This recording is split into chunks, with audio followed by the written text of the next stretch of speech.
Hello guys, welcome to my channel Vithika's home kitchen. आज का हमार रेसिपी काঁচা টমেটোর রসা। তো চলো আমি তোমাদের দেখাবো কি কি উপকরণ নিয়েছি। এখানে দেখো কাঁচা টমেটো নিয়েছি, দেখো এরকম করে লম্বা লম্বা করে পিস করে নিয়েছি, এরকম পাতলা পাতলা করে স্লাইস করে নিয়েছি। এখানে রসুন বাটা অল্প, চেরা কাঁচা লঙ্কা, আর এখানে নিয়েছি সর্ষে পোস্ত কাঁচা লঙ্কা একসঙ্গে বেটে নেবো এটা আমি। আর এখানে নিয়েছি হলুদ, চিনি, ধনেপাতা কুচি আর দুটো গোটা কাঁচা লঙ্কা।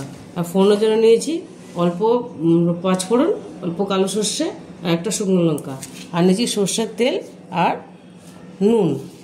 তো চলো এবারে সবার প্রথমে আমি সর্ষে পোস্তটা বেটে নেব। প্রথমে শিলনোড়ায় আমি এটা বেটে নেব। দেখো সর্ষে পোস্তটা আমি বেটে নিয়েছি, দেখো শিলনোড়ায় আমি বেটে নিয়েছি। আর এখানেও আমি দেখো গ্যাসের মধ্যে কড়াই বসিয়ে তেল দিয়ে দিয়েছি, গরম হয়ে গেছে। এবার আমি ফোড়নটা দিয়ে দেবো এই শুকনো লঙ্কাটা ফাটিয়ে দিলাম, দিয়ে দেবো এই পাঁচফোড়ন আর কালো সর্ষেটা,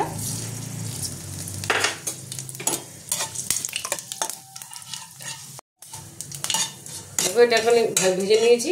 এবার আমি রসুনটা দিয়ে দেবো। রসুনটা দিলে সুন্দর একটা সেন্ট বের হয়। একটু রসুন অল্প একটু, বেশি না, একদম অল্প দিতে হবে রসুনটা।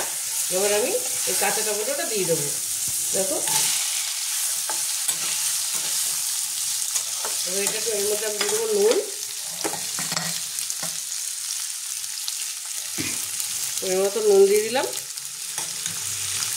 দিয়ে দেবো হলুদটা,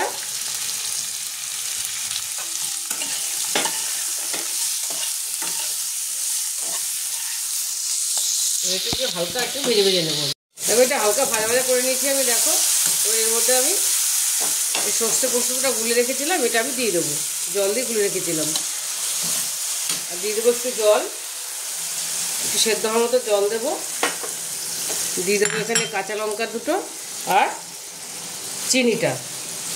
এবার আমি একটু এটা সেদ্ধ হতে দেবো। দেখো এটা আমার মোটামুটি হয়ে এসছে, সেদ্ধ হয়ে গেছে। এটা ভাপে পুরো সেদ্ধ হয়ে গেছে, জলটাও শুকিয়ে গেছে। এবার এর মধ্যে আমি ধনেপাতা দিয়ে দেবো। এটা খেতে ভীষণই ভালো লাগে, খুব টেস্ট হয়। তোমরা বাড়িতে বানিয়ে দেখবে কাঁচা টমেটো দিয়ে। ধনেপাতাটা দিয়ে একটু কাঁচা সর্ষের তেল দিয়ে দেবো।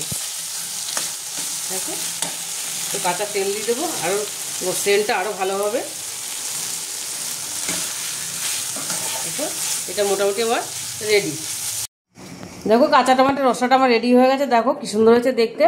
তোমরা একবার এভাবে বাড়িতে বানিয়ে দেখো। এটা রুটি দিয়েও খুব ভালো লাগে, এটা ভাত দিয়েও ভীষণই ভালো লাগে।